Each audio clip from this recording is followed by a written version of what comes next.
ગઈકાલે એ ડિવિઝન પોલીસને પેટ્રોલિંગમાં હતા ત્યારે એક બ્રેઝા કાર મળેલ, જેમાં પ્રેસ લખેલું હતું. જે બ્રેઝા કાર્ડમાં પૂછતા પોતાની પાસે પ્રેસ ઓફ ઇન્ડિયાનું કાર્ડ હોય, જે બાબતે એને પૂછતા કે આ તમને કાર્ડ કોને આપેલું છે અને તમે પત્રકાર તરીકે કોઈ કોર્સ કરેલો છે કે પત્રકારનો નીતિ નિયમ મુજબ તમે રજીસ્ટ્રેશન કરાયેલું છે કે માહિતી ખાતામાં તમારી પાસે એને લગતા કોઈ આધાર પુરાવા આપેલા છે. તો પોતે જે છે એ અસલમ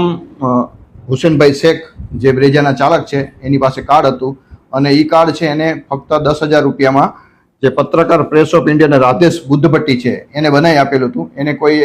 આ પત્રકારની કોઈ એની પાસે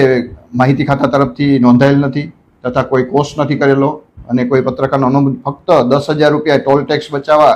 કે અન્ય કોઈ પોલીસ દ્વારા વાહન ચેકિંગ કરવામાં આવે ત્યારે પ્રેસનું ખોટું નામ આપી, ખોટું નામ ધારણ કરીને પ્રેસનો ખોટો ઉપયોગ કરેલ, જેના કારણે એ ડિવિઝનમાં ગુનો દાખલ કરી આગળની તપાસ એ ડિવિઝન ચલાવી રહ્યા છે. અને પ્રેસના માધ્યમથી આજે હું મોરબીની જનતા, મોરબી કે અન્ય કઈ જગ્યાએ આવા પ્રેસ ઓફ ઇન્ડિયાનું રાધેશ બુદ્ધભટ્ટી દ્વારા કોઈ આપેલું હોય તો એ જે પણ એને કાર્ડ બનાવી દીધું હોય તે એ ડિવિઝનના તપાસ કરનાર પાસે જમા કરાવી દે, નહીં તો એના વિરુદ્ધમાં પણ ગુનો દાખલ કરવામાં આવશે. અને જો કોઈ આવા મીડિયાના ખોટા નામ ધારણ કરી એનો પ્રેસનો ઉપયોગ કરીને વાહનોમાં અથવા પોતે આવું આઈ કાર્ડ લઈ ક્યાંય નીકળશે તો એના વિરુદ્ધમાં કાયદેસરની કાર્યવાહી કરવામાં આવશે. દેશ વિદેશના સમાચાર જાણવા માટે અમારી ચેનલને લાઇક અને સબસ્ક્રાઇબ કરો.